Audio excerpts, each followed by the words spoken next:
There are times after heavy rains when the water must be removed from a construction site in order to continue work. Dewatering without removal of the sediment pollutes our lakes and streams.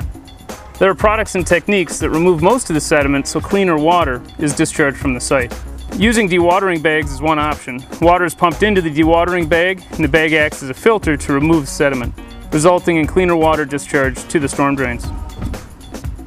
Another option is construction of a dewatering area on your site.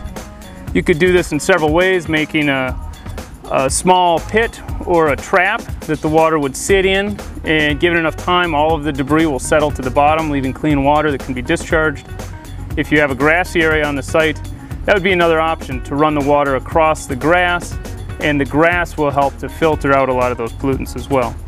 Sometimes you may use all three of those techniques at the same time. So when pouring concrete, the concrete has a lot of chemicals in it that are really damaging to the environment. And the concrete that's actually poured here that's plastic isn't going anywhere. And that's not really what we're concerned about. But when you wash off the tools or wash off the concrete truck, the chute, those pollutants, those chemicals are really mobile, and they can soak into the ground, get into our groundwater, or they can run off into our lakes and rivers. So we want to make sure that we handle that stuff properly. A lot of concrete suppliers will actually haul the liquid waste back when they leave the site. They have systems on the truck to clean off their chutes and equipment and recycle that water with all the waste in it.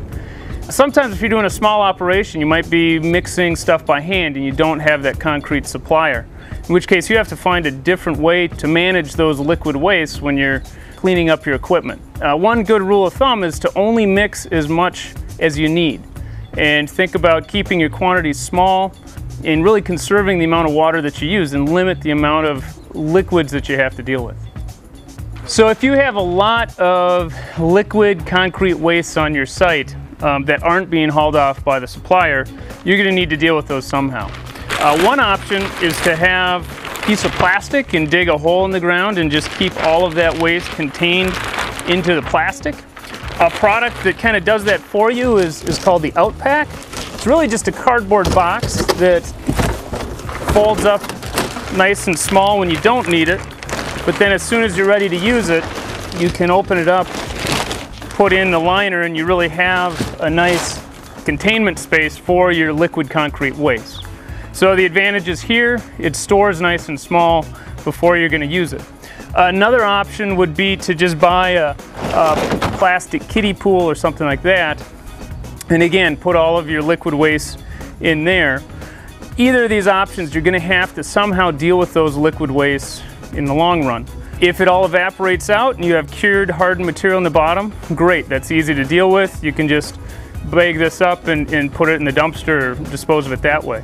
If it is a liquid and you have to get rid of it, you're going to need a contract with a waste hauler who deals with liquids. Commonly, the services bathroom sanitation facilities. Those can also deal with these sorts of liquid waste, so that would be one option. Although your site may be small, the cumulative impacts of pollutants from improperly managed construction sites contributes to the degradation of our lakes and streams.